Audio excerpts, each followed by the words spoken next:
Hello everyone, welcome again to my channel.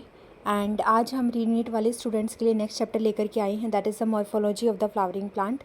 और ये जो नोट्स हैं ये स्निग्धा गुप्ता की रिटर्न नोट्स हैं, मैंने ये गूगल से लिए हैं। First of all thank you to Snigdha Gupta because these notes are very beautiful and I like it very much actually.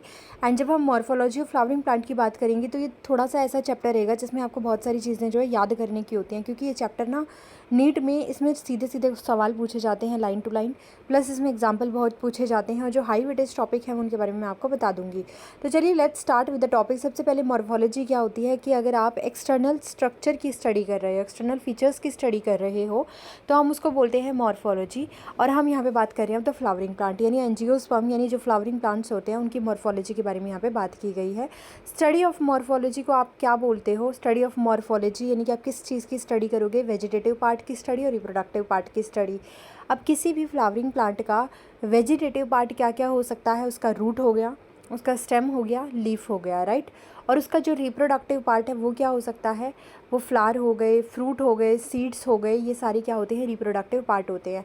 इसके अलावा हमारे पास एरियल पार्ट कौन कौन से होते हैं? जो हवा में रहते हैं पार्ट, वो हो गए आपका स्टेम। आपको पता है किसी भी प्लांट का जो स्टेम है वो एरियल होता है, लीफ एरियल होती है, फ्रूट एरियल होता है, सीड एरियल होता है। लेकिन जो अब हम बात करते हैं अंडरग्राउंड रूट की, अंडरग्राउंड पार्ट की, तो वो होती है हमारी रूट। रूट जो होती है वो हमारी धरती के अंदर होती है, that's why it is called as underground part, ठीक है। तो चलिए अब हम क्या करेंगे, एक एक करके बात करेंगे। रूट की बात करेंगे, फिर स्टेम की बात करेंगे, फिर लीफ की बात करेंगे, फिर हम फ्लावर की बात करेंगे, फ्रूट की बात करेंगे, सीड की बात करेंगे। तो chapter is vast actually, chapter बहुत बड़ा है। तो एक एक करके स्टार्ट करते हैं रूट की। तो रूट जो होती है दे डेवलप फ्रॉम द रेडिकल। जब एम्ब्रियोनिक स्टेज होती है किसी फ्लावरिंग प्लांट के लिए, तो उसके पास एक रेडिकल, एक टिप होती है, एक रेडिकल पार्ट होता है जहाँ से रूट ओरिजिनेट होती है। तो रेड और सूट की अगर बात करें तो वो हमारा प्लीम्यूल से डेवलप होता है। तो root develops from radical and they are positively geotropic and negatively phototropic होती हैं, यानी कि वो धरती के अंदर जाती हैं, इसलिए बोला गया है positively geotropic. And negatively phototropic मतलब सनलाइट से दूर होती हैं। नोड और इंटरनोड आपको देखने को मिलेगी ही नहीं उसके अंदर, जैसे कि आपको शुगर केन के अंदर नोड और इंटरनोड प्रॉपरली देखने को मिल जाती हैं। They are not present into the root. Chlorophyll इनमें एब्सेंट होता है, इसी वजह से ये ब्राउनिश इन कलर रहती हैं और मोस्ट ऑफ द टाइम ये खाना बनाने में हेल्प नहीं करती हैं। वहीं पे जब हम रूट सिस्टम की बात करते हैं, तो यानी हम बात करें रूट और उसकी ब्रांचेस की, तो एक होती है रूट के टाइप्स की अगर बात करूँ तो टैप रूट सिस्टम होता है और एडवेंटेशियस रूट सिस्टम होता है। टैप रूट सिस्टम की बात करते हैं तो धरती के अंदर एक सरफेस बनाया गया है जहाँ पे रेडिकल होता है और रेडिकल से रूट जो है वो डेवलप होती है। The root which directly develop from the radical it is known as the primary root and the branches arises from the primary root are known as oblique और secondary root। यानी कि जो हमारे पास सबसे पहले प्राइमरी रूट्स जो होती हैं वो रेडिकल से डायरेक्टली डेवलप होती हैं और उससे निकलने वाली सारी रूट्स को आप क्या बोलते हो? सेकेंडरी रूट्स बोला जाता है। प्राइमरी रूट्स वेल डिफाइंड होती हैं और सेकेंडरी रूट जो होती हैं they develop from the primary root.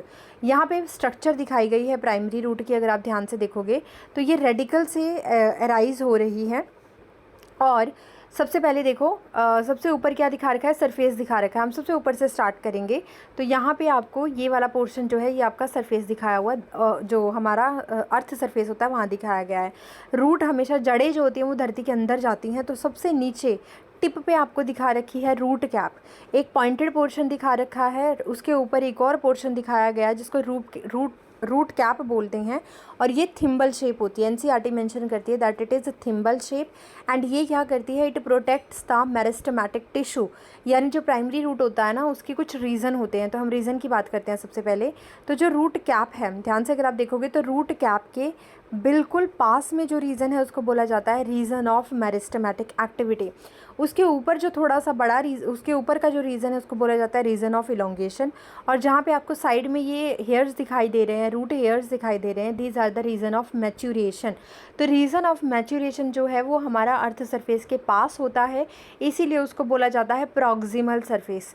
और जो रीज़न ऑफ मेरिस्टेमेटिक एक्टिविटी होता है वो हमारा धरती के अंदर जा चुका होता है, तो उसको बोला जाता है डिस्टल पार्ट, ठीक है।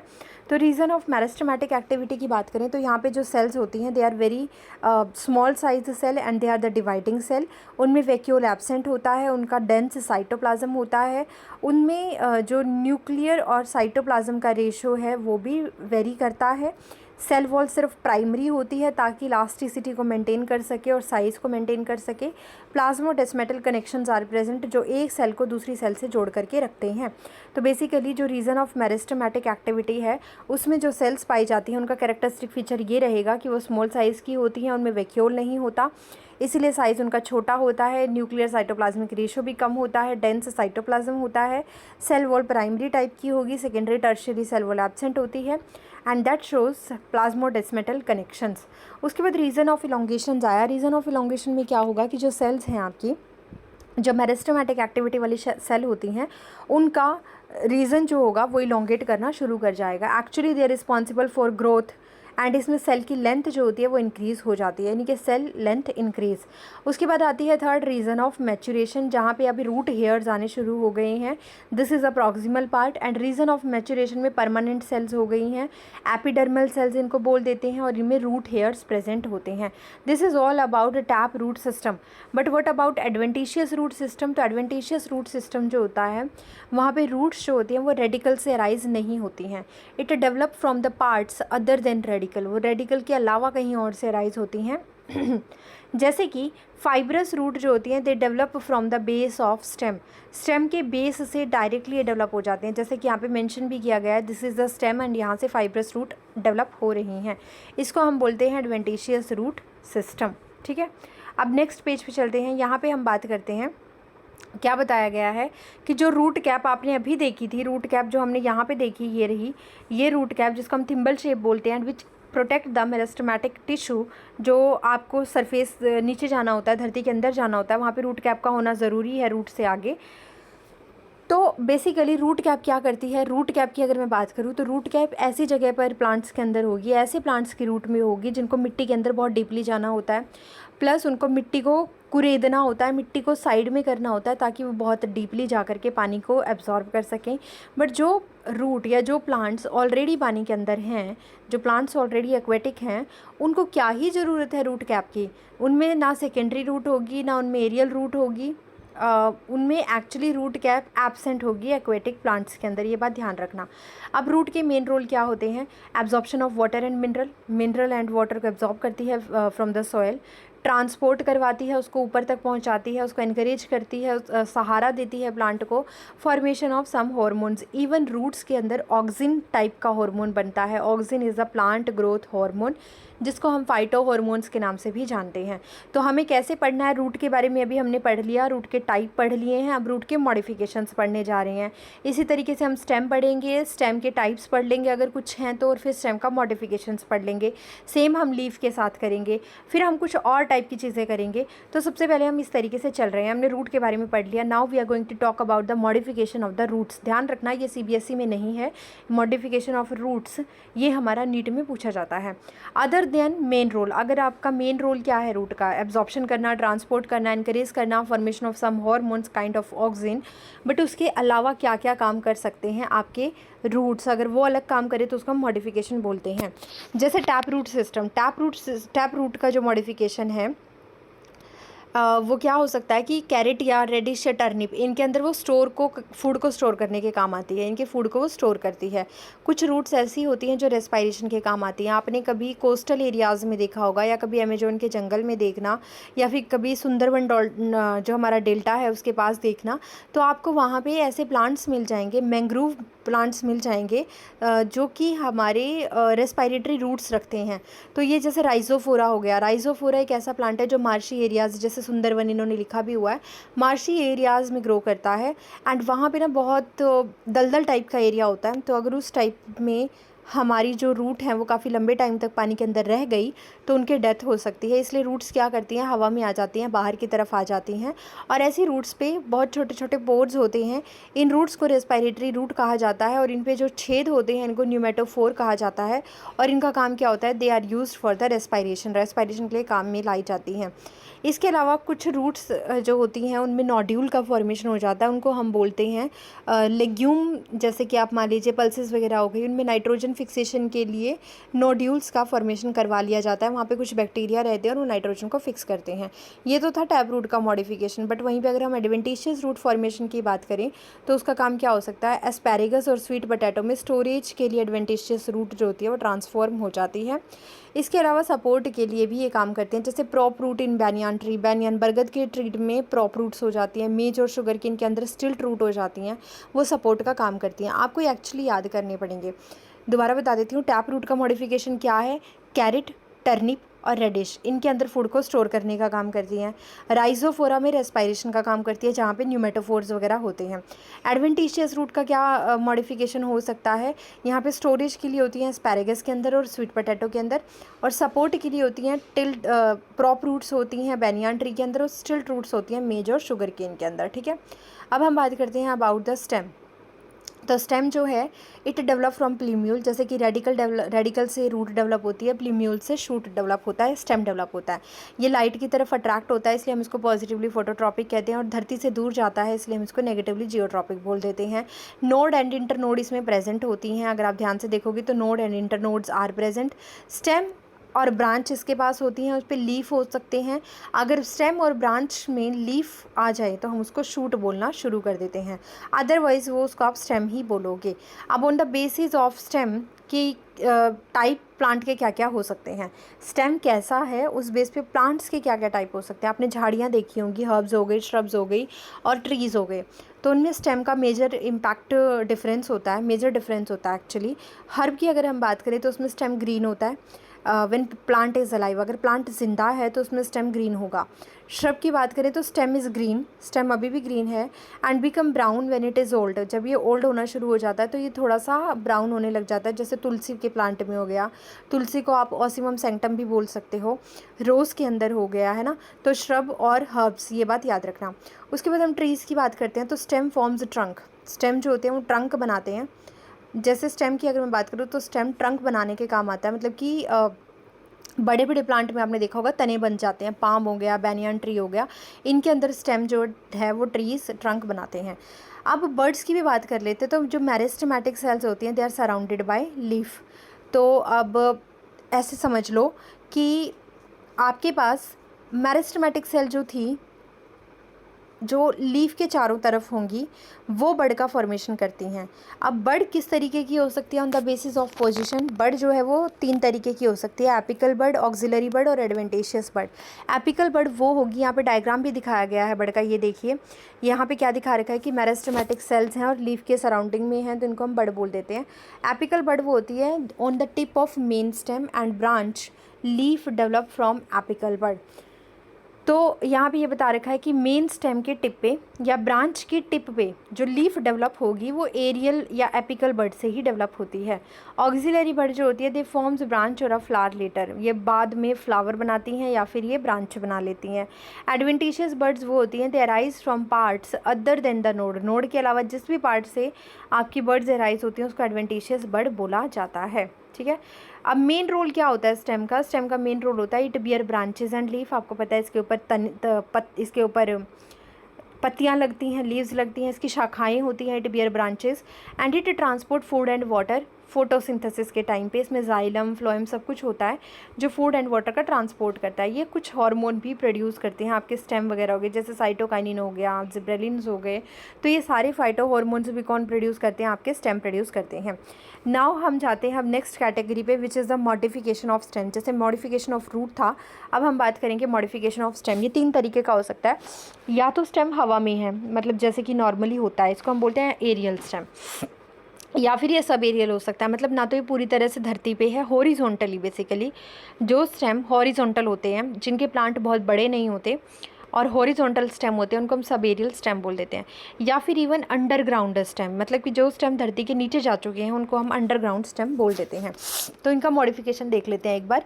सबसे पहले एरियल की बात करते हैं। तो देखो यहाँ पे दिखा रखा है कि एक लीफ दिखा रखी है, एक स्टेम दिखा रखी है, और जो लीफ के साइड में दिखा रखी है उसको हम एक्सिलरी बर्ड बोलते हैं, ऑक्सिलरी बर्ड बोल देते हैं।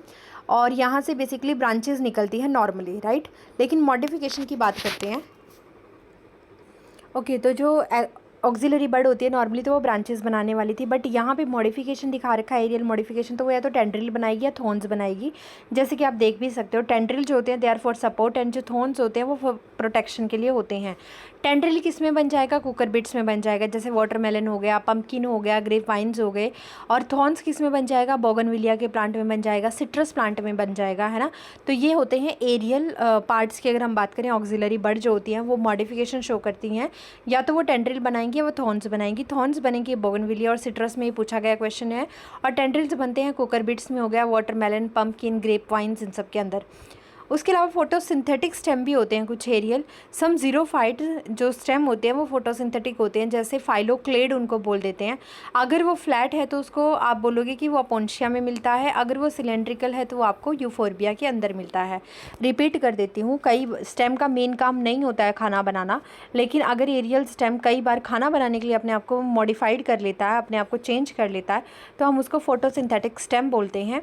और उसमें ये ज़्यादातर आपको कुछ ज़ीरोफाइट्स में देखने को मिल जाता है। ज़ीरोफाइट में ज़्यादातर कुछ ऐसे प्लांट्स होते हैं जिनके स्टेम फोटोसिंथेटिक एक्टिविटी शो करते हैं, उनको हम बेसिकली फाइलोक्लेड बोल देते हैं। और ये दो तरीके से मिल सकते हैं, अगर अपोन्शिया में मिल रहे हैं यानी कैक्टस के अंदर मिलते हैं तो ये फ्लैट मिलते हैं आपको। इनका स्टेम बहुत ही ग्रीन होगा और बहुत ही ऐसे गूदेदार सा होता है और वो फोटोसिंथेसिस में रोल प्ले करता है। और कई बार ये सिलेंड्रिकल भी हो सकते हैं, सिलेंड्रिकल आपको यूफोर्बिया के अंदर देखने को मिलते हैं।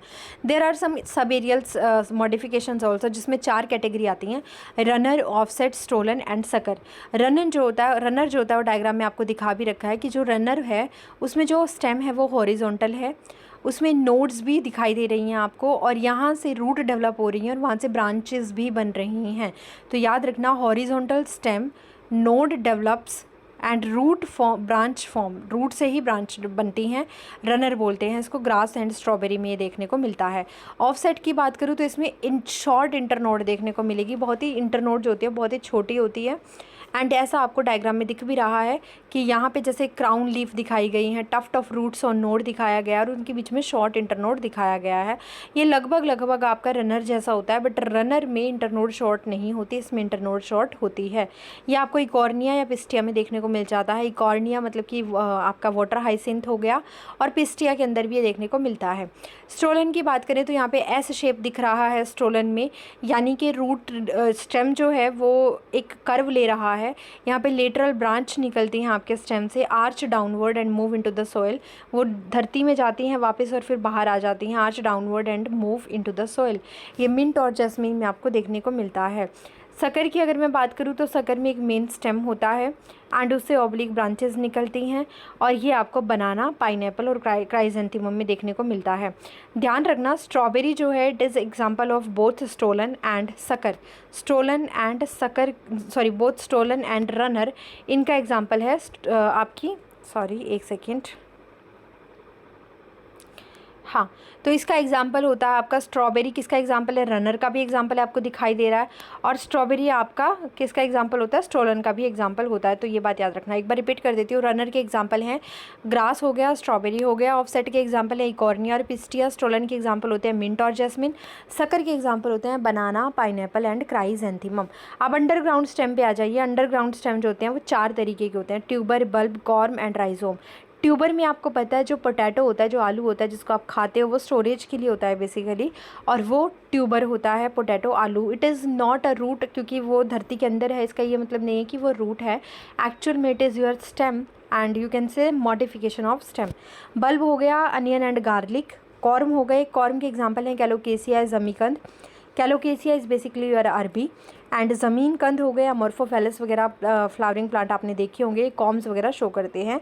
एंड राइजोम हो गया, sugar cane, ginger and turmeric में आपको देखने को मिलता है। Rhizome, sugar cane, ginger and turmeric, sugar cane, ginger and turmeric में आपको राइजोम देखने को मिलता है। ट्यूबर, पोटैटो एग्जाम्पल याद रखना। बल्ब का एग्जाम्पल होता है अनियन एंड गार्लिक। प्याज और लहसुन में आपको कलियां देखने को मिल जाती हैं, फ्लैशी लीव्स देखने को मिल जाती हैं जो खाना स्टोर कर रही होती हैं। कॉर्म का एग्जाम्पल होता है कैलोकेसिया एंड ज़मीन कंद। एंड राइजोम के एग्जाम्पल होते हैं sugar cane, ginger and turmeric. I hope ये समझ में आया होगा। अब नेक्स्ट पे चलते हैं जो कि हमारा है 5th पेज। अब लीफ पे आ जाइए। अब तक हमने स्टेम पढ़ लिया, स्टेम के मॉडिफिकेशन पढ़ लिया, स्टेम के बेस पे टाइप्स ऑफ प्लांट पढ़ लिए, herb, shrub and trees, right. अब लीफ पे आ जाते हैं। रूट भी हमने कंप्लीट कर लिया। लीफ जो होती है वो आपको पता है it develops from the apical bud, जो टिप पे बड होती है उससे लीफ अराइज होती है, और जो ऑक्सिलरी बड होती है उनसे उनसे लेटरली ब्रांचेस अराइज होती हैं। जो एपिकल बड होती है उससे लीफ अराइज होती है, और ये बेसिकली लेटरली अराइज होती है, एक्रोपिटल मैनर में अराइज होती है। मतलब कि अगर आप किसी प्लांट पे लीफ देखोगे, किसी ब्रांच पे अगर आप लीफ देखोगे, तो स्मॉल साइज़ यंग लीफ जो होती है और लार्ज साइज़ की जो लीफ होती है उसको ओल्ड लीफ बोलोगे, और जो स्मॉल साइज़ की होती है उसको यंग लीफ बोला जाता है। इसको हम एक्रोपिटल ऑर्डर बोलते हैं। अब आपने पत्ती तो सबने देखी होगी, पार्ट्स ऑफ लीफ की भी बात कर लेते हैं। सबसे पहले आपने एक स्टेम देखा जो यहाँ पे दिखा भी रखा है, this is a part of stem. Stem में एक नोड अराइज हुई है, नोड के साइड में आपको दो छोटे छोटे एक थॉर्न जैसे स्पाइन जैसी स्ट्रक्चर दिखाई दे रही है, इसको हम बोलते हैं स्टिप्यूल्स। और एक मोटी सी स्वेलिंग वाली स्वोलन आपको एक बेस दिखाई दे रहा है जिसको हम बोलते हैं पेटियोल। पिटियोल जो होता है वो सेंटर से होता है और सेंटर से जाता है लीफ के, और सेंटर में जब वो लीफ के जाता है तो हम उसको मिडरिब बोलते हैं। बाकी पूरा सरफेस जो लीफ का होता है उसको लीफ लेमिना बोला जाता है, और जो मिडरिब होती है उसे साइड में जो आपकी ब्रांचेस निकलती हैं उनको वेन बोला जाता है। वेन्स जो होती हैं दे कीप्स लेमिना एक्सपोज्ड, यानी लेमिना को दूर दूर तक फैला करके रखती है। वेन्स जो होती हैं दे कीप लेमिना एक्सपोज्ड। उसके अलावा टिप हो गई, टिप के अलावा यहाँ पे ब्लेड्स हो गए, एंड मिडरिब जो है टिप, और टिप के अलावा जो साइड का सरफेस है आपकी लीफ का, इसको हम पूरे को ब्लेड बोल देते हैं, जो कि आपको स्मूथ यहाँ पे दिखाई दे रहा है। अब हम बात करते हैं लीफ बेस की, यानी कि पेटियोल की। तो जो पेटियोल होता है ना, ये वाला पार्ट, ये पेटियोल जो होता है, जो नोड से डायरेक्टली स्वोलन पोर्शन निकला हुआ है पेटियोल, इसकी बेस पे हम देखते हैं that attachment of leaves on the stem and branch. Leaf base की बात करते हैं। अगर ये फूला हुआ है, जैसे यहाँ पे देखो, यहाँ पे आपको पिटियोल जो है वो फूला हुआ दिखाई दे रहा है, इसको हम बोलते हैं पल्विनस। ये आपको मटर के दाने में ऐसा, मटर के जो पोड होता है उसमें आपको ऐसा देखने को मिल जाएगा। लीफ शीथ, ये स्टेम के ऊपर अगर लीफ अपनी चारों तरफ पत्तियां बना लेता है तो उसको हम लीफ शीथ बोलते हैं। ऐसा बनाना वगैरह में, बनाना के प्लांट में आपको ऐसी पत्तियां देखने को मिल जाएंगी जो स्टेम के चारों तरफ लगी हुई होती हैं। स्टिप्यूल की बात कर लेते हैं, तो स्टिप्यूल आपको दिख भी रहे हैं, जैसे मैंने यहाँ पे भी दिखाया था। ये देखो, ये जो साइड में स्पाइन्स हैं जो नोड के साइड में दिखाए गए हैं, इनको हम स्टिप्यूल बोलते हैं। स्टिप्यूल ज़्यादातर डेवलप्स होते हैं लीफ के अंदर ही।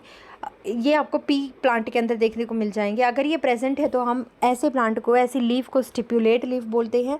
अगर ये एब्सेंट है तो हम ऐसी लीफ को एक्स स्टिप्यूलेट बोल देते हैं। ठीक है, चलिए। अब पिटियोल जो होती है, it is a very hard structure, and ये क्या करती है, फ्लटर इन एयर के अंदर ये फ्लटर करती रहती है, एंड इट इंक्रीजेज ट्रांसपिरेशन, ये लीफ की ट्रांसपिरेशन को इंक्रीज़ करती है। लेमिना जो होता है, it is the largest part of the leaf which is a main photosynthetic part, and lamina जो होता है वही होता है जो फोटोसिंथेसिस में हेल्प करता है। लेमिना, और इस बेस पे आपके पास लीफ का एक एपेक्स होता है और एक मार्जिन होता है। अब लीफ में वेन्स कैसे अरेंज है, उसके बेस पे ये रही जो वेन्स थी आपने देखी बीच में, पत्तियाँ आपने सबने देखी हैं। अगर आप किसी प्लांट की पत्ती को तोड़ते हो तो आपको अलग अलग डिज़ाइन में उसके अंदर वेन्स दिखाई देती हैं। उस बेस पे हमारे पास वेन्स की अरेंजमेंट कैसी है, उस बेस पे कैटेगरी आती है जिसको बोलते हैं वेनेशन। अगर आपकी लीफ की वेन्स जो हैं they are going to form a network, तो उसको हम बोलते हैं रेटिकुलेट वेनेशन। और अगर वो पैरेलली हैं, एक नेटवर्क नहीं बना रही हैं, एक पूरा जाल नहीं बिछा रही हैं, तो उसको हम बोलते हैं पैरेलल वेनेशन। रेटिकुलेट वेनेशन में जब वेन्स का नेटवर्क बैठता है तो वो आपको ज़्यादातर ऐसी लीफ डाइकोट के अंदर देखने को मिलती हैं, जो कि यहाँ पे दिखा भी रखी है कि एक मिडरिब है और उससे साइड में बहुत सारी ब्रांचेस निकली हुई हैं, इसको आप बोलते हो रेटिकुलेट वेनेशन। बट वहीं पे अगर हम पैरेलल वेनेशन की बात करें तो ये हमको बनाना हो गया, शुगर केन हो गया, ऐसे मोनोकोट्स में दिखाई देती हैं। तो डाइकोट के अंदर आपको दिखता है रेटिकुलेट वेनेशन, और मोनोकोट के अंदर हमें दिखाई देता है पैरेलल वेनेशन, बनाना और शुगर केन के अंदर।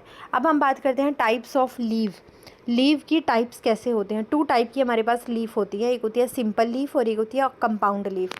तो अभी नेक्स्ट टॉपिक पे चलते हैं। सिंपल लीफ जो होती है उनका मार्जिन जो होता है ना, उसमें इंसीजन जो होते हैं वो मिडरिब तक कंप्लीट नहीं पहुंच रहे होते। रिपीट कर देती हूँ, यहाँ से हमने टाइप्स ऑफ लीव लिया, हमारे पास 2 तरीके की लीफ हैं, एक है सिंपल लीफ और एक है कंपाउंड लीफ। अब यहाँ पे चलते हैं, तो जो सिंपल लीफ है उसको यहाँ पे दिखाया गया है, ये रहा सिंपल लीफ। सिंपल लीफ 3 तरीके की आपको दिखाई दे रही है, बट अगर आप किसी में भी ध्यान से देखोगे ना, तो जो इंसीजन है, जो कट पड़े हुए हैं लीफ के अंदर, ये मिड रिब तक नहीं पहुँच रहे हैं, यानी कि मार्जिन पर ही हैं, इंसिजन्स ऑन मार्जिन ओनली, ये कभी भी मिडरिप तक नहीं पहुंच रहे। मार्जिन इज ईदर स्मूथ और incision not reach midrib, midrib तक कोई इंसिजन नहीं गया हुआ है। इस टाइप की लीफ को आप बोलते हो सिंपल लीफ। वहीं पे अगर हम कंपाउंड लीफ की बात करें तो देखो यहाँ पे मिडरिब नाउ नोन एज रेचेस, इसमें छोटी छोटी पत्तियाँ बट गई हैं, एक पूरा पत्ता था ये, इसमें आपने कैंची से कट लगा दिया, यानी कि इंसिजन है जो कट हैं वो काफ़ी डीप चले गए हैं और वो मिडरिप तक पहुँच गए हैं।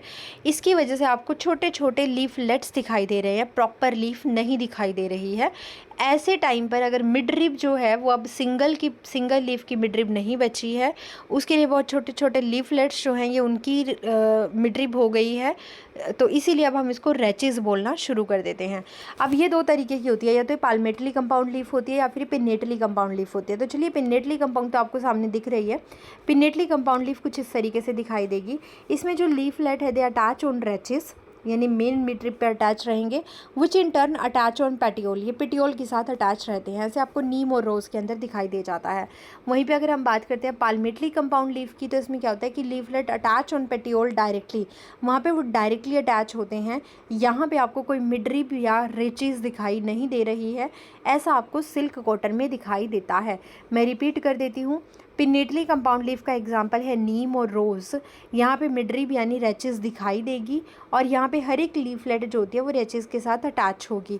लेकिन वहीं पे पाल्मेटली कंपाउंड लीफ की बात करें तो वहाँ पे जो लीफलेट है वो अटैच नहीं होती है, अटैच होती है पेटियोल पे डायरेक्टली, वहाँ पे कोई मिडरिब नहीं होती है। ऐसा आपको सिल्क कॉटन में दिखाई देता है।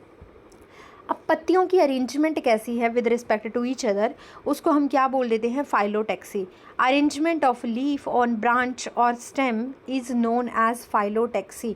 ये 3 तरीके की होती है, अल्टरनेट, अपोजिट एंड वर्ल्ड।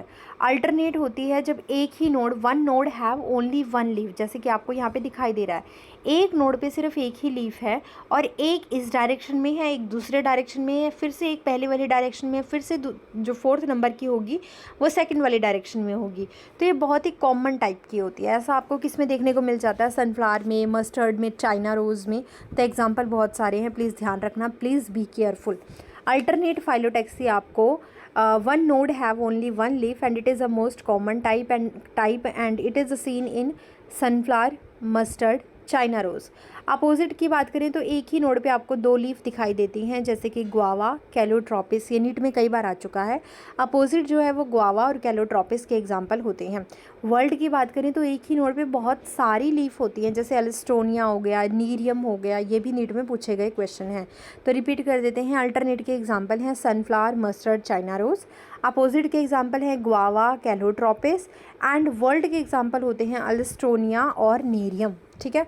अब लीफ की मॉडिफिकेशंस क्या क्या हो सकते हैं, जैसे लीफ का बेस था, अगर लीफ का बेस मॉडिफाई हो जाए तो वो स्वेलिंग उसमें हो सकती है, स्वोलन हो सकता है, तो आप उसको पल्विनस बोलोगे। उसके अलावा वो स्टिप्यूल भी बना सकता है लीफ का बेस, यानी कि स्पाइन्स बना लेगा प्रोटेक्शन के लिए। लीफ की शीथ भी बना सकता है, जैसे मोनोकोट में देखने को मिला था। पिटियोल की बात करें तो कुछ प्लांट्स में जो पिटियोल होता है वो फोटोसिंथेटिक होता है, मतलब कि वो खाना बनाने का काम कर देता है। देखिए लीफ का जो लैमिना होता है ना, मेन काम उसका होता है लाइट को रिसीव करके खाना बनाने का, बट कई बार पिटियोल भी ये काम करना शुरू कर देता है। पिटियोल इज़ फोटोसिंथेटिक, तब हम उसको बोलते हैं फाइलोड।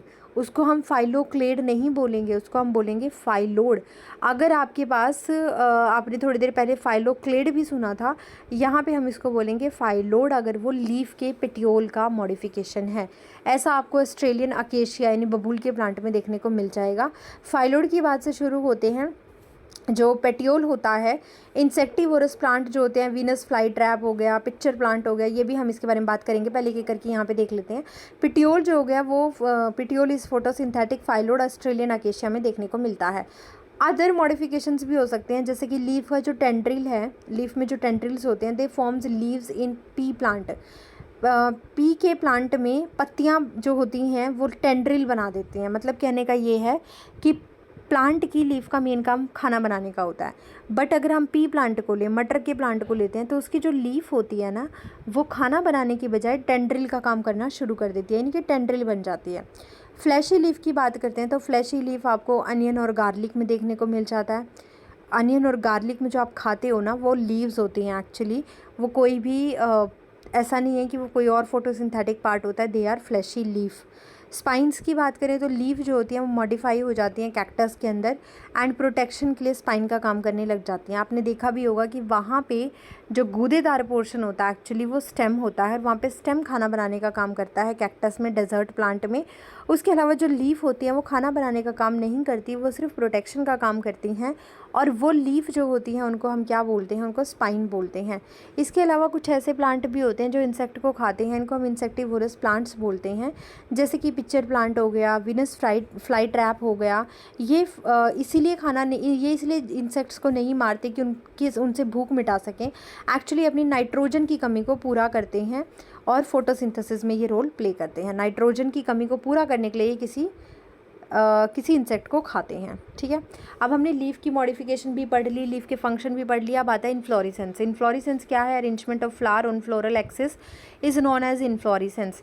जब एक ग्रुप में फ्लावर जो होते हैं उनके अरेंजमेंट को फ्लोरल एक्सिस पे यानी मेन स्टेम और ब्रांच पे जब वो अरेंज करती हैं तो उसको इन्फ्लोरेसेंस बोला जाता है। 3 तरीके का होता है। ओके, 3 तरीके का ये होता है। 1 सेकेंड देना मुझे, काफ़ी आगे चले गए हैं हम। हाँ जी, तो ये हमने कर लिया था। यहाँ पे आते हैं, देखो ये 3 तरीके का होता है। एक होता है रेसिमोज, एक होता है साइमोज और एक होता है सॉलिटरी। रेसिमोज की बात करें तो वहाँ पे जब बहुत सारे फ्लावर होते हैं, फ्लावर्स जो होते हैं उनका जो एक्सिस होता है वो एक्चुअली इनडेफिनिट ग्रोथ कर रहा होता है। मतलब वहाँ पे कोई प्लांट नहीं होता, वहाँ पे कोई फूल नहीं होता है।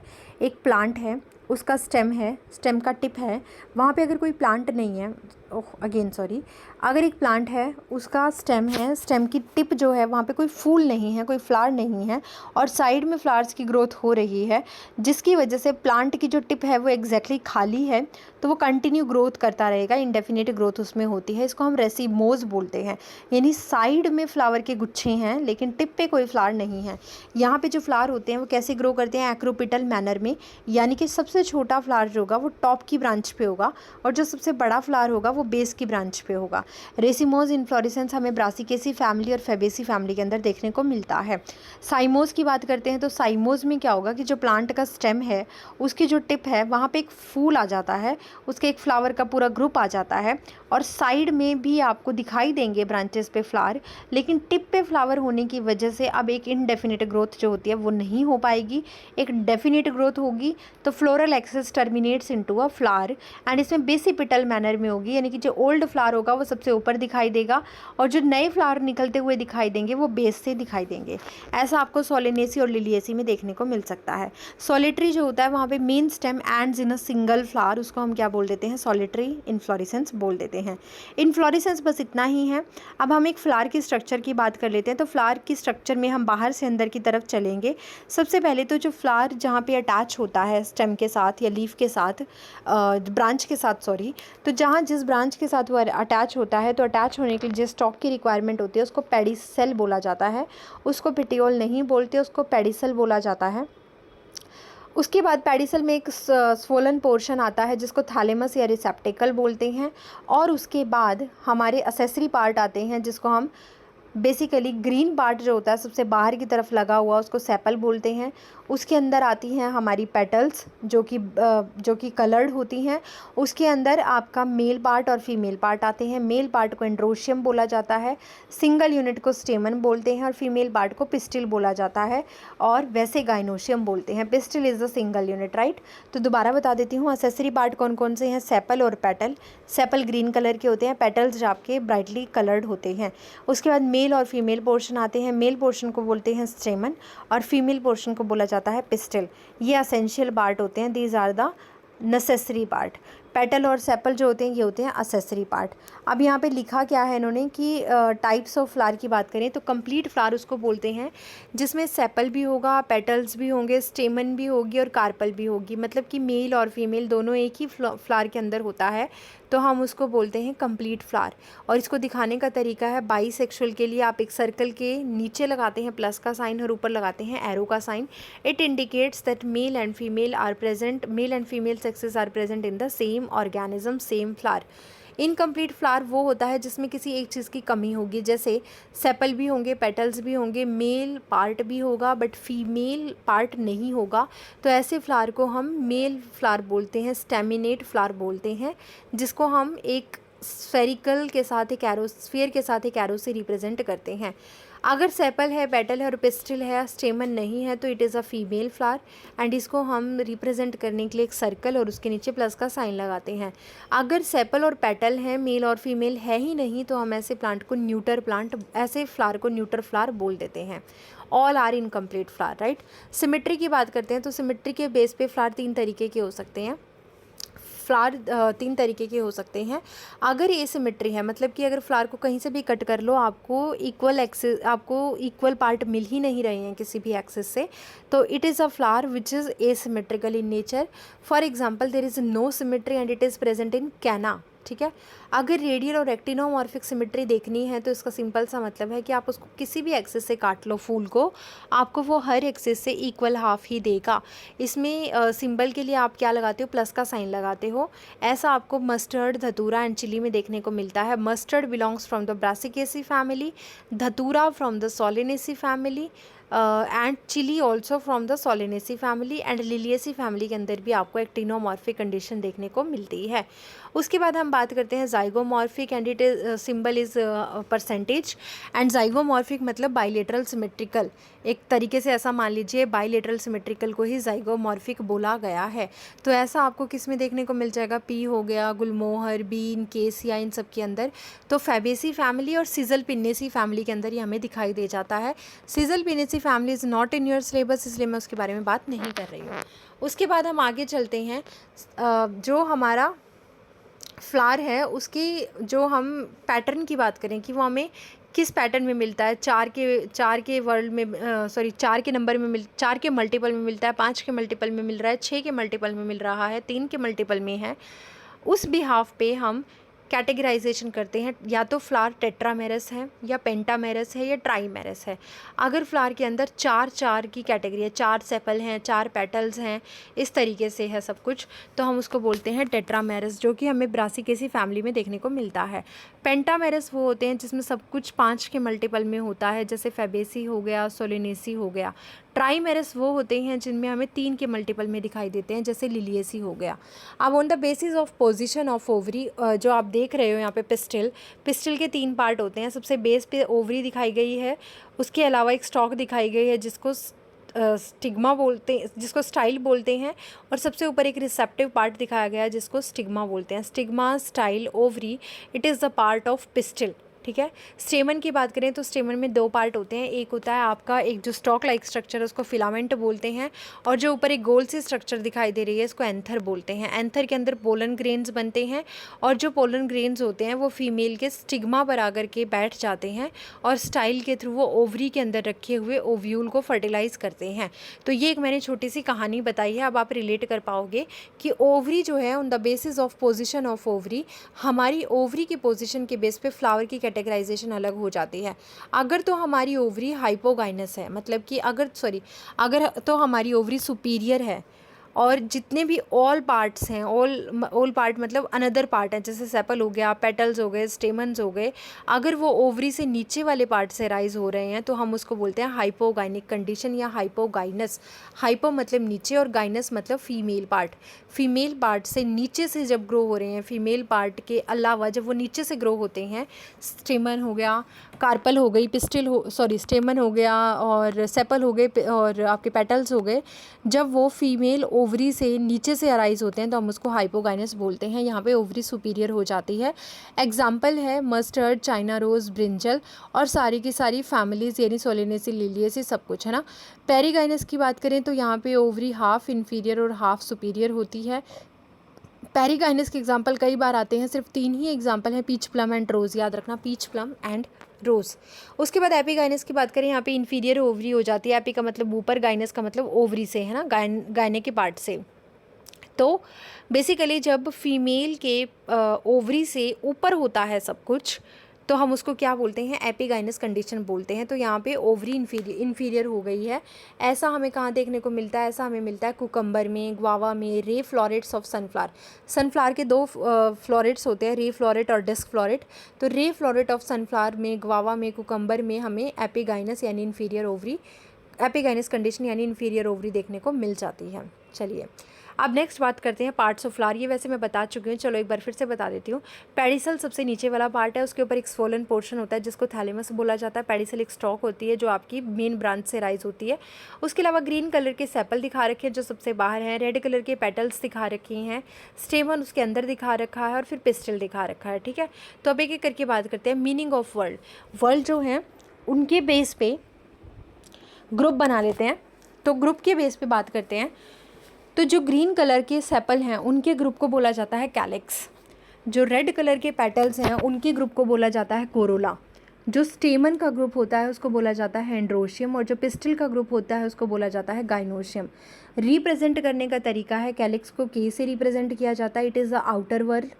कैलिक्स को कोरोला से कैलिक्स के ग्रुप को कोरोला बोला जाता है और कोरोला को सी से रिप्रेजेंट किया जाता है।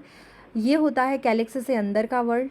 उसके बाद मेल के जितने भी स्टेमन होते हैं उनके ग्रुप को हम एंड्रोशियम बोलते हैं, और एंड्रोशियम होता है कोरोला के अंदर वाला पार्ट, और एंड्रोशियम के अंदर होती है gynoecium which is a group of pistil या कार्पल, राइट।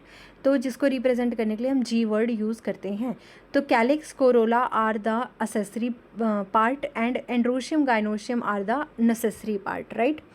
अब एक एक करके बात करते हैं। कैलिक्स जो होते हैं वो सिंपल बेसिकली सेपल बोल देते हैं हम इनको, and these are the single green structure होती हैं। आउटर ग्रीन आपको दिख भी रहे हैं, ये प्रोटेक्शन के लिए होते हैं।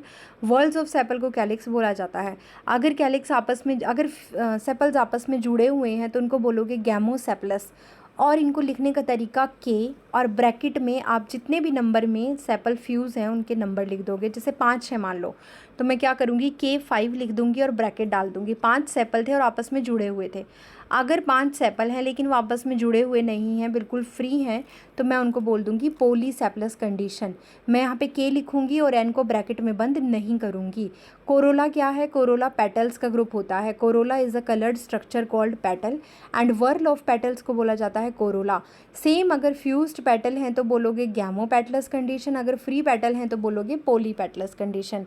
सोलेनेसी में बोथ सेपल्स जो होते हैं और जो पेटल्स होते हैं ये सारे के सारे फ्यूज्ड होते हैं, इसलिए हम इसको गैमोसेपलस और गैमोपेटलस कंडीशन बोल देते हैं। ठीक है। पेरियंथ की अगर मैं बात करूं तो पेरियंथ उसे बोलते हैं जिसमें आप सेपल्स और पेटल्स को डिफरेंशिएट ही नहीं कर पा रहे हो। ज़्यादातर मोनोकोट्स में, in monocots in place of sepals और पेटल्स को डिफरेंशिएट नहीं कर पाते, इसलिए कंडीशन एक अलग ही चीज़ होती है जिसको टेपल्स बोला जाता है। वो सेपल्स और पेटल्स को जब आप डिफरेंशिएट नहीं कर पा रहे हो तो उसका नाम रख दिया जाता है टेपल्स। जैसे सेपल्स के ग्रुप को कैलिक्स बोलते हो, पेटल्स के ग्रुप को कोरोला बोलते हो, ऐसे ही टेपल्स के ग्रुप को पेरियंथ बोला जाता है। वर्ल्स ऑफ टेपल्स को क्या बोलते हैं? पेरियंथ बोलते हैं। ये ज़्यादातर मोनोकोट फैमिलीज़ में हमें दिखाई देता है, जैसे पोएसी हो गया ऑर्किड, और पोएसी फैमिली हो गई गेहूँ की, वीट की, ऑर्किडेसी फैमिली हो गई ऑर्किड की, लिलिएसी फैमिली हो गई। इन सब के अंदर मोनोकोट फैमिलीज़ के अंदर हमें पेरियंथ कंडीशन दिखाई देती है। अब बात करते हैं एस्टिवेशन की, यानी जो सेपल्स हैं वो पेटल्स के साथ किस तरीके से अरेंज हैं, किस पोजीशन में अरेंज है, उसको हम एस्टिवेशंस बोलते हैं। Arrangement of sepals with respect to another sepal, या arrangement of sepal with respect, arrangement of petal with respect to another petal. Simple सी बात है, दो सेपल हैं, अगर वो दोनों सेपल कैसे अरेंज हैं, 10 सेपल्स हैं वो आपस में कैसे अरेंज हैं, 5 सेपल्स हैं वो आपस में कैसे अरेंज हैं, 5 पेटल्स हैं वो आपस में कैसे अरेंज हैं, 10 पेटल्स हैं वो कैसे अरेंज हैं। ये सब अरेंजमेंट जब सेपल की सेपल्स के साथ और पेटल की पेटल्स के साथ देखी जाती है तो हम इसको क्या बोलते हैं? एस्टिवेशन बोलते हैं। 3 से 5 तरीके, 4 तरीके का एस्टिवेशन होता है जो एनसीईआरटी मेंशन करती है। Velvet aestivation, twisted aestivation, imbricate और वेक्सिलरी एस्टिवेशन। वेलवेट एस्टिवेशन वो होता है जहाँ पे जितने भी सेपल्स हों, जैसे यहाँ पे दिखाई दे रहे हैं, जितने भी सेपल्स हों या जितने भी पेटल्स हो, they are not going to touch each other, they are not going to overlap each other, right. Margin होते हैं यहाँ पे, margin only touch, no overlapping. आप देख भी सकते हो यहाँ पे बहुत हल्की टचिंग हो रही है मार्जिन की। 5 पेटल यहाँ, 1 2 3 4 5 पेटल यहाँ पे दिखाए गए हैं और 5 के 5 पेटल में कोई एक दूसरे को टच नहीं कर रहा है, या फिर ऐसे बोल लो इनका मार्जिन हल्का टच हो रहा है बट कोई भी किसी को ओवरलैप नहीं कर रहा है। ऐसा आपको कैलोट्रॉपिस के अंदर देखने को मिल जाएगा। एग्जाम्पल याद रखना। ट्विस्टेड में क्या होता है कि मार्जिन जो है वो ओवरलैप करना शुरू कर रहे हैं but in a regular pattern. Margin overlap in regular pattern, ऐसा आपको किस में दिखता है? चाइना रोज़ में, कॉटन में, लेडी फिंगर में, है ना। तो ध्यान रखना, China rose, cotton, lady fingers, इन सब के अंदर आपको क्या दिखाई देता है? ट्विस्टेड एस्टिवेशन दिखाई देगा। इम्ब्रिकेट, अब जब मैं एग्जांपल बोलती हूँ ना, तो ये एग्जांपल सिर्फ एग्जांपल ऐसे याद नहीं करने, आपको इनकी फैमिली भी याद रखनी होगी, ताकि अगर फैमिली एग्जांपल में दे दी गई तो आपको पता होना चाहिए। जैसे लेडी फिंगर है, लेडी फिंगर मालवेसी फैमिली से अगर मान लो बिलोंग कर रही है, या फिर ऐसा बोल देते हैं जो आपका क्या कहते हैं इसको, लेडी फिंगर, हाँ, जैसे लिली हो गया, मान लो लिली लिलियेसी फैमिली से बिलोंग करेगा ना। पी हो गया, ये आपका फेबेसी फैमिली से बिलोंग कर रहा है। तो आपको ये नाम याद रखने होंगे कि कौन सी फैमिली से ही बिलोंग करते हैं। China rose, cotton, lady finger twisted aestivation show करती हैं। इम्ब्रिकेट की बात करें तो इसमें मार्जिन ओवरलैप हो रहे हैं लेकिन कोई रेगुलर पैटर्न नहीं है, इन इरेगुलर मैनर। अगर ध्यान से देखोगे तो इसमें एक पूरा का पूरा सेपल कम्प्लीटली इन है और एक पूरा का पूरा सेपल कम्प्लीटली आउट है, बाकी तीन एक दूसरे को क्या कर रहे हैं? ओवरलैप करते हैं। ऐसा आपको केजिया और गुलमोहर में देखने को मिल सकता है। वैक्सिलरी एस्टिवेशन बहुत ही यूनिक है और नीट में कई बार पूछा जाता है। इसमें अगर 5 सेपल हैं तो उनकी अरेंजमेंट बिल्कुल अलग होगी। एक सेपल बहुत बड़ा होगा जिसको हम बोलते हैं स्टैंडर्ड, उसके अलावा 2 सेपल ऐसे होंगे जो उससे छोटे होंगे, उनको हम विंग्स बोलेंगे, और दो सेपल उससे भी छोटे होंगे जो सबसे अंदर होंगे और वो फ्यूज्ड होंगे, उनको कील या कैरिना बोला जाता है। ऐसा एस्टिवेशन आपको फैबेसी फैमिली में देखने को मिलेगा, जैसे पी हो गया, बीन हो गया, इन सब के अंदर ये देखने को मिल सकता है। एंड्रोशियम की बात करें तो एंड्रोशियम में स्टेमन होता है इसका सिंगल पार्ट, और स्टेमन के 2 पार्ट होते हैं, एक होता है फिलामेंट और एक होता है एंथर। एंथर वो पार्ट होता है जिसमें 2 लोब होती हैं, बाई लोब्ड होता है ये, और इसमें स्पोलन मदर सेल्स होती हैं जो पोलन ग्रेन फॉर्मेशन में हेल्प करती हैं। इसको आप डाइथिकस भी बोलते हो। वर्ल ऑफ स्टेमन को हम क्या बोलते हैं? एंड्रोशियम बोलते हैं। तो आई होप आपको एस्टिवेशन क्लियर होगा, फ्लावर के पार्ट्स क्लियर होंगे। अब चलते हैं नेक्स्ट पे। ऐसा स्टेमन जहाँ पे स्टेराइल स्टेमन होता है, वो मतलब वो फर्टाइल नहीं होता, उसको हम स्टेमी नोड बोल देते हैं। स्टेमन या तो कोहेजन शो करते हैं या एडेशन शो करते हैं। अगर वो वर्ल्स में आपस में फ्यूज़ कर रहे हैं तो फ्यूज़न बिटवीन वर्ल्स, अगर अलग अलग वर्ल्स के बीच में फ्यूज़न हो रही है, जैसे कि ऐसे मान लो स्टेमन की कैलिक्स के साथ वर्ल्डिंग हो रही है, कैलिक्स के साथ फ्यूज़न हो रहा है, स्टेमन का कोरोला के साथ फ्यूज़न हो रहा है, तो इसको हम बोलेंगे कोहेशन। लेकिन अगर वो एक ही वर्ल्ड में फ्यूज़ कर रहे हैं, अपने आप में ही फ्यूज़ कर रहे हैं, जैसे स्टेमन आपस में ही फ्यूज़ कर रहे हैं, तो हम उसको बोलते हैं एडिशन। ठीक है। अब जो एडिशन है वो 2 तरीके का होगा, या तो एपिपेटलस होगा विद इन वर्ल्ड, ये एक्चुअली थोड़ा उल्टा लिखा गया है। कोहेजन होता है जो आपस में फ्यूज़ करे, और एडिशन होगा जब वो दूसरे वर्ल्ड के साथ फ्यूज़ करता है। तो अगर हम एपिपेटलस की बात करें तो एपिपेटलस में क्या होगा कि स्टेमन फ्यूज्ड विद पेटल। अगर पेटल्स के साथ स्टेमन फ्यूज़ कर रहा है तो ऐसी कंडीशन को हम एपिपेटलस बोलेंगे। और अगर स्टेमन जो है वो फ्यूज़ कर रहा है टेपल के साथ तो हम उसको एपीफाइलस कंडीशन बोलेंगे। अगर स्टेमन फ्यूज़ कर रहा है सेपल के साथ तो हम इसको एपीसेपलस कंडीशन बोलेंगे। एपीपेटलस कंडीशन हमें सोलेनेसी फैमिली में देखने को मिलती है, एपीफाइलस कंडीशन हमें लिलिएसी में देखने को मिलती है। उसके अलावा स्टेमन कैन गेट फ्यूज्ड, स्टेमन भी फ्यूज़ हो सकते हैं। मान लो अगर both anther and filament fuse हैं, ऐसा हो सकता है। इसके अलावा सिर्फ एंथर फ्यूज़ हो सकता है स्टेमन फ्यूज़ ना हो, फिलामेंट फ्यूज़ ना हो। और ऐसा भी हो सकता है कि सिर्फ फिलामेंट फ्यूज़ हो, एंथर फ्यूज़ ना हो। जब फिलामेंट फ्यूज़ होते हैं तो उसको हम डेल्फस कंडीशन बोलते हैं, और ये हमारे सिलेबस में है। अगर सिर्फ फिलामेंट फ्यूज़ हो और एंथर फ्यूज़ ना हो, इसको हम डेल्फस कंडीशन बोलते हैं। अगर एक सिंगल ग्रुप बना दिया है फ्यूज़ होकर के सब ने, तो हम उसको बोलेंगे मोनो एडल्फस कंडीशन, जो कि हमें चाइना रोज़ में देखने को मिलती है। अगर एक से ज़्यादा 2 बंडल बन गए हैं ग्रुपिंग के, 2 बंडल में आपके फिलामेंट फ्यूज़ हो गए हैं, तो ऐसी कंडीशन को हम डाइएडल्फस कंडीशन बोलते हैं, और ये हमें पी के अंदर यानी मटर के अंदर देखने को मिलती है।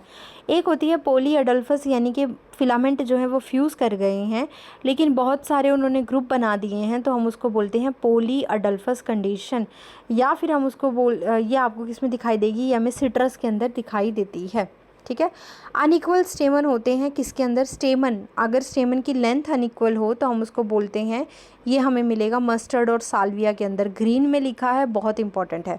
अनइक्वल स्टेमन मस्टर्ड और साल्विया के अंदर हमें देखने को मिलता है। गाइनोशियम की बात कर लेते हैं। गाइनोशियम भी सेम है, बेसल पोर्शन होता है, जो बल्स्ट पोर्शन है, सोलन पोर्शन है, उसको हम ओवरी बोलते हैं। एक पूरी स्टॉक होती है जिसको स्टाइल बोला जाता है, which is a hollow part. And सबसे ऊपर एक receptive landing platform for the pollen grain होता है, जिसको स्टिग्मा बोला जाता है। नंबर ऑफ कार्पल जो होते हैं वो वेरिएबल होते हैं। कभी कभी कार्पल का नंबर 1 हो सकता है, कभी 2, कभी बहुत सारे हो सकते हैं। अगर 1 है तो बोलेंगे मोनोकार्पलरी सिंगल कार्पल। फेबेसी यानी पी फैमिली में देखने को, पी के अंदर मिल जाएगा। वीट, पैडी, मैंगो, कोकोनट, इनमें भी देखने को मिलता है।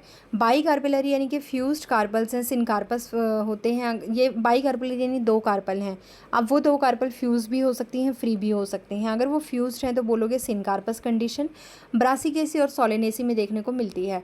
अगर वो फ्री हैं तो आप उसको बोलोगे एपोकार्पस कंडीशन, और ये हमें रोज़ और लोटस के अंदर दिखाई देती हैं। वर्ल ऑफ कार्पल को क्या बोला जाता है? गाइनोशियम बोला जाता है। एक आती है ट्राई कार्पेलरी। अगर बहुत सारी कार्पल्स हैं और वो फ्यूज़ हैं आपस में तो उसको हम सिनकार्पस कंडीशन बोलते हैं, और ऐसा हमें लिलिएसी में दिखाई देता है। ठीक है। फ्लावर के बाद बात करते हैं फ्रूट की। फ्रूट कई तरीके के हो सकते हैं। सिंपल फ्रूट हो गया, एग्रीगेट फ्रूट हो गया। सिंपल फ्रूट में एक सिंगल कार्पल होती है, इसलिए मोनोकार्पलरी बोल सकते हैं। बाई कार्पल भी वो हो सकते हैं, सिनकार्पस भी वो हो सकते हैं। एग्रीगेट फ्रूट में क्या होता है कि एपोकार्पस कंडीशन होती है, यानी यहाँ पे आपको बाई कार्पलरी फ्री दिखाई देंगे। मान लीजिए 2 कार्पल हैं बट वो फ्री हैं, तो ऐसा आपको एग्रीगेट, और उनसे अपना अपना एक फ्रूट बन गया है, उसको हम और फिर वो दोनों फ्रूट मिलकर के एक बड़ा फ्रूट बना रहे हैं, उसको हम एग्रीगेट फ्रूट बोलते हैं। जैसे अनानास मान लो, यह हमें रोज़, लोटस, प्लम और पीच में दिखाई दे जाता है। ठीक है। उसके बाद हम बात करते हैं नेक्स्ट प्लेसेंटेशन की। प्लेसेंटेशन मतलब ओव्यूल। ओव्यूल कैसे अरेंज है? Arrangement of ovule on placenta inside ovary. Ovary के अंदर ना सीड होता है, या फिर ऐसे मान लीजिए ओवरी राइपन होकर फ्रूट बनाती है, और ओवरी के अंदर जो ओव्यूल होता है वो राइप करके सीड बनाता है। अब सीड जो है वो प्लेसेंटा से कैसे अटैच है ओवरी के साथ, उसको हम बोलते हैं प्लेसेंटेशन। ऐसे मान लो आप एक ओव्यूल है और आपने धरती पर पैर लगा रखा है। आपके पैर जो हैं वो प्लेसेंटा का काम कर रहे हैं, और आपका कमरा जो है वो पूरा का पूरा ओवरी का काम कर रहा है। तो ओवरी फ्रूट बन जाएगी। आपका पाँव जहाँ से अटैच है ओवरी के साथ, उस पार्ट को हम प्लेसेंटा बोलेंगे, और आपको खुद को क्या बोलेंगे? ओव्यूल बोलेंगे। ओव्यूल जब राइपन हो जाएगा तो आप जाकर के किस में कन्वर्ट हो जाओगे? सीड में कन्वर्ट हो जाओगे। अब मैं प्लेसेंटा से कैसे अटैच हूँ? मेरे पाँव जो हैं वो धरती से कैसे अटैच हैं? यानी कि मेरा प्लेसेंटा के साथ की वजह से मेरा जो सीड है या ओव्यूल है वो ओवरी से कैसे अटैच है? तो कई तरीके हैं, 5 तरीके हैं। मार्जिनल हो सकता है, एक्साइल हो सकता है, पैराइटल, फ्री सेंटर और बेसल। नीट में कई बार आया हुआ है, इसलिए ध्यान रखना। मार्जिनल जो होता है वहाँ पे placenta forms a ridge on the ventral suture. Ventral side में एक रिज बनाता है, जैसे मटर के दाने में आपको देखने को मिलता है। मार्जिन पे आपको सीड मिलेंगे। ये हो गई पी यानी फेबेसी फैमिली में। एक्साइल में क्या होता है? Placenta is axile and attach to multilocular ovary. बहुत सारे लोक्यूल्स आपको दिखाई दे रहे हैं, और उनमें प्लेसेंटा जो है वो एक्सिस पे अटैच होता है, एक्सिस पे सीड होते हैं। ऐसा आपको लेमन, नींबू को काटना, बीच में सीड दिखाई देंगे, यानी हम इसको एक्साइल प्लेसेंटेशन बोलेंगे। लेमन में, टमाटो में, चाइना रोज़ में, लिलिएसी फैमिली में देखने को मिलता है। पैराइटल में ओव्यूल जो होते हैं they develop on the inner wall of the ovary.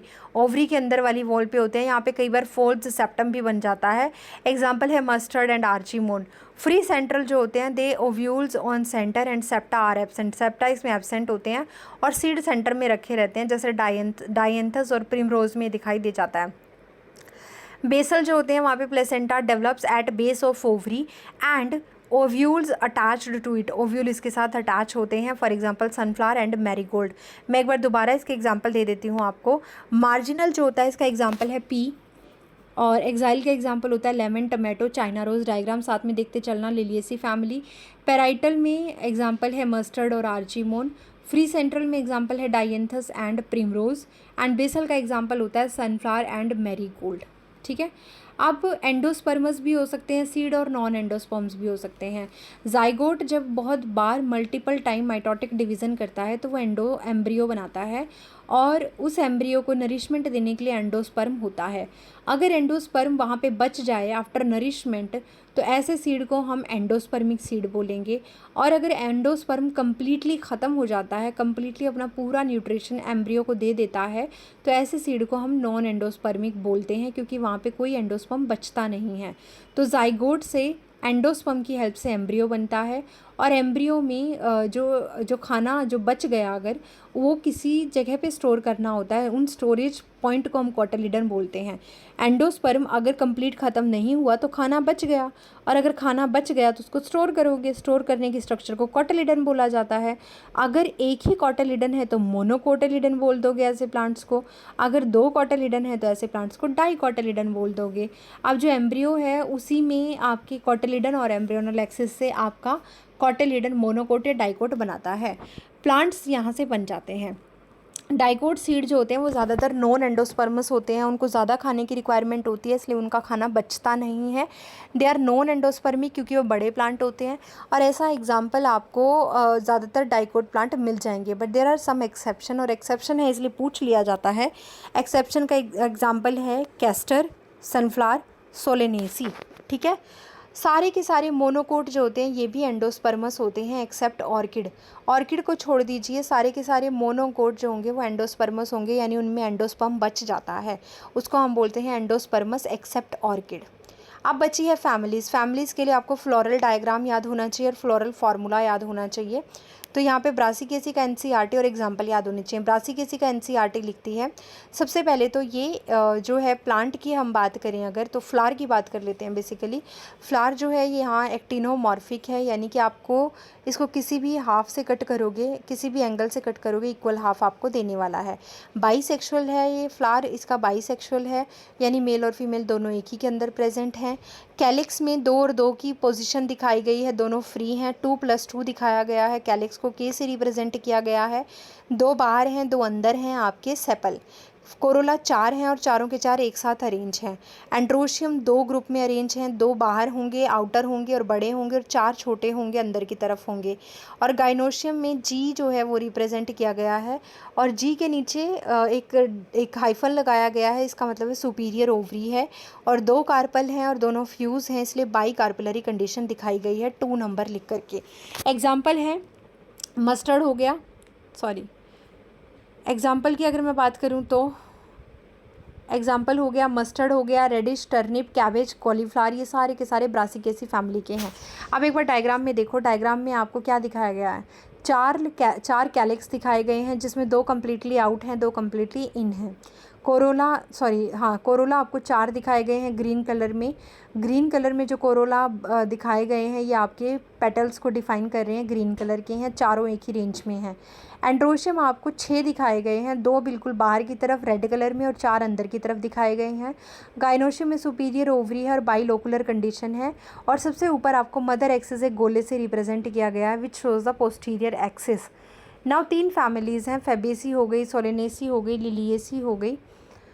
तो वो यहाँ पे देख लेते हैं एक बार, फेबेसी फैमिली, सोलेनेसी फैमिली और लिलिएसी फैमिली। देखो फेबेसी फैमिली का फ्लोरल फार्मूला क्या है, ये जाइगोमॉर्फिक होते हैं इसलिए परसेंटेज साइन शो किया गया है। बाइसेक्सुअल होते हैं, कैलिक्स 5 होंगे, फ्यूज़ होंगे। कोरोला जैसे कि मैंने आपको बताया था, एस्टिवेशन कौन सा है, वेक्सिलरी एस्टिवेशन है। एक सबसे बड़ा होगा आपके पास कोरोला, फिर 2 छोटे होंगे, एक सबसे बड़ा पेटल होगा, फिर 2 उसके बाद विंग्स होंगे, 2 पेटल, और फिर 2 फ्यूज्ड होंगे जिसको हम कील और कैरिना बोलते हैं। एंड्रोशियम डाइएडल्फस कंडीशन है, यानी 2 ग्रुप में है, एक ग्रुप में नो स्टेमन है और एक ग्रुप में सिंगल स्टेमन होता है।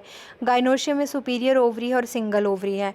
अब एक बार डायग्राम देखें तो यहाँ पे यही दिखाया गया है कि जाइगोमॉर्फिक कंडीशन के बाद बाइसेक्सुअल और 5 कैलिक्स हैं, 5 कैलिक्स यानी 5 सेपल हैं, 5 फ्यूज़ दिखाए गए हैं, आपस में जुड़े हुए हैं।